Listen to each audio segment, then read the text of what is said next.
And yet here I was, headed back to my hometown. A new wooden sign, complete with painted crest and brick pillars on either side, materialized out of the mist at the town limits. In fancy hand lettering, the sign proclaimed, "Welcome to Pitchford, Vermont. Chartered 1767. Population 2,826. The welcome sign wasn't the only change. A few hundred yards after the turnoff to the old Johnson farm, with its weather-beaten barns and herds of Holstein dairy cows, and on the other side of Kent Hill, was the new and improved home of Beaumont Brothers Spring Water Company. Pure water, pure life, their tastefully subdued signage announced.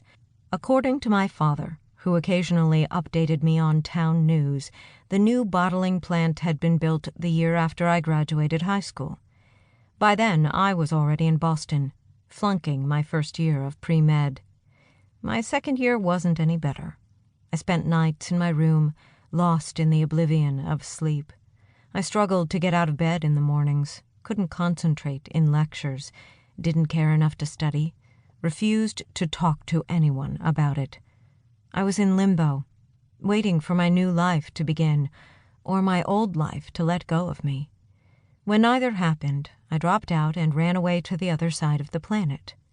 For over a year, I worked as a volunteer on conservation programs in South Africa, tagging rhinos, cleaning cages in a primate sanctuary, caring for wild dogs and cheetahs in breeding programs, and drinking enough of the cheap local beer to anesthetize an elephant's memory.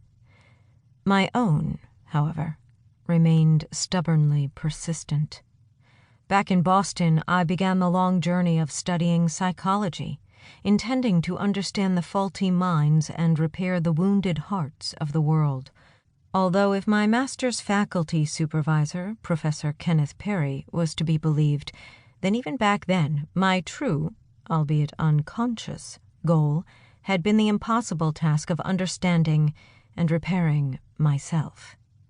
At our most recent monthly progress meeting, Perry had studied me over the top of his spectacles, as if trying to fathom the depths of my motivations. "Your statistical methods, to credit, is still not complete.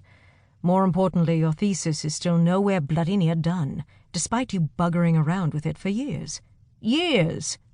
Perry was a Brit, originally from Exeter, and he used words like bugger, bloody, and bollocks all the time. I'd got the habit from him. I know, I said. It's just that I keep falling down the rabbit hole of research and finding more interesting side topics." He raised an eyebrow, and I hurried on. "I'm thinking of changing the focus to look at how the social construction of grief is mediated by support on social media. What do you think? I could look at how the memorialization of the lost one on social media sites both fixes their identity and changes the identity of the survivor." I rubbed a thumb against the tip of my forefinger, where a thin filament of skin was peeling away. I wanted to nibble it off, but knowing Perry, he'd interpret that as a regressive oral gesture, a substitution for thumb-sucking. "And as for stats, my brain just doesn't work that way." "Bollocks," he said. "You'd think I'd get a little sympathy from the psych department?" He gave me a wry smile. "Sympathy? If I was your therapist, I'd be more likely to interpret your endless delays." "Oh, yeah? I'd explore whether you really want to do this." "You think I should dump grief altogether and find a whole new topic?" "I'm not talking about your poxy thesis.